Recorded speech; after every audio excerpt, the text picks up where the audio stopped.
네, 다음 소식입니다. KBS 부산은 해운대 일대와 또 북한 재개발 지역, 최근 송도까지 우후죽순처럼 추진되는 생활형 숙박시설의 문제점을 여러 차례 지적했습니다. 사실상 아파트와 비슷한 주거시설이지만 숙박시설로 지정이 돼서 각종 규제를 피하고 부동산 투기와 난개발을 부추겼는데요. 정부가 이런 생활형 숙박시설을 주거용으로 사용할 수 없도록 법을 개정합니다. 먼저 고흥조 기자의 리포트 보시겠습니다. 부산항 북항에 들어서는 3천 가구 규모의 대단지 주거시설. 부산 첫 사전협상제로 진행되는 수영강 바로 옆 한진 시와이터. 송도와 해운대 해수욕장 일대 초고층 주거시설까지. 모두 아파트를 지을 수 없는 곳이지만 사실상 주거시설인 생활형 숙박시설 건립을 추진 중입니다. 전매 제한 없이 투기수단으로 악용되는 데다 자연경관 사유화도 문제입니다. 전부 아파트촌 다 되는데 충분히 저 바닷가에서 안 보여서 충분히 해안선하고 전혀 좋아갑니다. 레지던스 호텔로서 시세 차익을 누리는 부동산 투기장이 되고 있습니다. 정부가 처음으로 변칙 주거시설인 생활형 숙박시설을 법으로 규제합니다. 생활형 숙박시설을 숙박업 신고가 필요한 시설이라고 확실하게 명시해 주택 용도로 사용할 수 없도록 하는 게 핵심입니다. 또 생활형 숙박시설 분양 광고에 주택으로 사용할 수 없다는 내용을 명시하고 이를 어기면 고발 조치하기로 했습니다. 이미 분양된 생활형 숙박시설을 주거로 사용 중이면 시가 표준액의 10%를 이행 강제금으로 부과합니다. 지금 초고층 레지던스가 워낙 이게 무질서하게 들어오기 때문에 교통 문제는 물론이고 해안 주변에 이제 도시 경관을 훼손시키는 그런 문제들은 조금은 지양은 되리라고 봅니다. 국토교통부는 다음 달 24일까지 의견을 수렴한 뒤 법제처 심사 등을 거쳐 오는 4월부터 생활형 숙박시설 주거금지 정책을 시행할 예정입니다. KBS 뉴스 공조입니다. 네, 앞서 보셨듯이 정부가 사실상 아파트지만 아무런 규제를 받지 않고 있는 이 생활형 숙박시설에 대해서 주거시설로 쓰지 못하도록 못을 받기로 했습니다. 부산에 생활형 숙박시설이 많은데 현장 분위기는 어떨지 취재기자와 함께 자세한 얘기 나눠보겠습니다. 보도국 경제팀의 고흥조 기자 함께하겠습니다. 어서 오십시오. 안녕하십니까. 저희 KBS 부산 총국이 또 오랫동안 다뤄온 그런 사안 아니겠습니까? 생활형 숙박시설, 이 레지던스를 주거 용도로 사용하는 그런 논란들 쭉 있어 왔는데 결국 정부가 규제에 나섰습니다. 건축법 시행령 개정안부터 먼저 좀 들여다볼까요? 네, 국토교통부가 일부 개정을 추진하고 있는 법이 바로 건축법입니다. 네. 건축법에는 시행령에 건축물의 용도가 표시가 돼 있는데요. 예를 들어서 5층 이상의 주택일 경우에 아파트, 그리고 4층 이하의 주택일 경우에 다세대 주택이라고 이렇게 건축물의 정의가 나와 있습니다. 생활형 숙박시설의 경우는 아시는 것처럼 호텔처럼 일반 숙박시설로 표시가 돼 있고 자세한 설명은 나와 있지가 않은데요. 그래픽을 보면서 개정 법률에 대해서 설명을 드리도록 하겠습니다.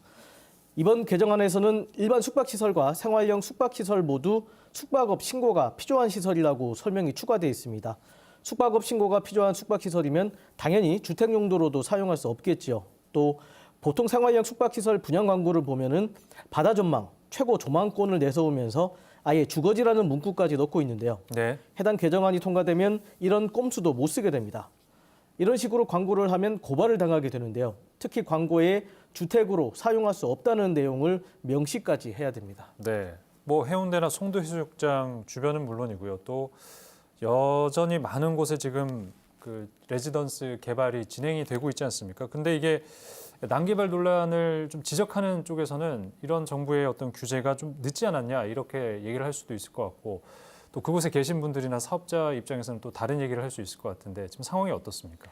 일단 입주민들의 얘기를 먼저 한번 들어보시겠습니다. 저희가 2018년에 지어진 한 해운대구의 생활형 숙박시설에 찾아가 봤습니다. 네. 세 달 뒤입니다. 4월에 정부가 예고한 건축법 시행령이 적용되면은요. 이곳 입주민들은 주거용 오피스텔이냐 아니면 주택으로 이렇게 두 가지 중에 하나로 용도를 반드시 변경을 해야 됩니다. 이를 어길 경우에는 이행 강제금이라는 것을 내야 되는데요. 일종의 과태료라고 볼 수가 있겠습니다. 시가 표준의 10%나 되는 금액이니까 매우 큰 금액이라고 볼 수 있겠는데요. 입주민들은 주거가 가능하다 이런 분양 광고를 보고 분양을 받았기 때문에 법적인 대응을 준비를 하고 있습니다. 입주민 대표의 얘기를 한번 들어보시겠습니다. 전입신고를 하고 살고 있으면 지금 편법자이냐 그리고 강제 이행금을 부과한다는 건 정말 말도 안 되는 소리라고 생각하고 있거든요. 이건 엄연히 사유재산권 침해고요. 부산시는 국토교통부 방침에 따라서 각 구군에 단속 지시를 내렸습니다. 하지만 지자체에서는 소유주가 실제로 사는지 아닌지를 입증하는 것이 현실적으로 불가능하고 위반 여부를 가늠할 구체적인 기준도 없다며 벌써 난색을 보이고 있습니다. 부산의 현재 생활형 숙박시설은 70여 곳에 달하는데요. 이 가운데 20여 곳은 아직 숙박업 영업신고를 하지도 않았고요. 10여 곳은 현재 공사가 진행 중입니다. 네, 생활형 숙박시설 입주자들의 거센 반발이 지금 나오고 있는 그런 상황이고 민간 사업자들이나 앞으로 또 개발을 앞둔 업계의 반응은 어떻습니까? 네, 저희가 취재한 것만 해도 해운대 해수욕장 일대에 모텔이나 오피스텔 등을 생활형 숙박시설로 이렇게 용도 변경을 해서 개발하려는 움직임이 꽤 많이 있었습니다. 예. 그런데 주거시설이 금지되면요. 우리는 사업을 하지 말라는 거냐 이런 반응들을 보이고 있는데요. 네. 또 생활형 숙박시설이 사실 주택법이 아니라 공중위생관리법 적용을 받아왔습니다. 그래서 주차장 면적이 적어도 되고 학교 같은 공공시설물을 안 지어도 되기 때문에 아파트에 비해서도 수익이 많이 난 만큼 반발이 더 거셀 수밖에 없습니다. 정부가 입법 예고한 기간은 다음 달 말까지고요. 이때까지 의견 수렴을 거치는데 시행을 미뤄달라거나 건축 심의 중인 건물은 유예해달라. 이렇게 부동산 개발업자들의 집단 반발도 예상되고 있습니다. 예. 이처럼 현장의 혼란이나 애초 규제의 목적인 부동산 투기와 난개발을 막기 위해서는 무엇보다 정부가 더욱 정밀한 지침을 마련해서 적용해야 한다. 이런 목소리가 나오고 있습니다. 네, 여기까지 듣겠습니다. 공조 기자 수고하셨습니다.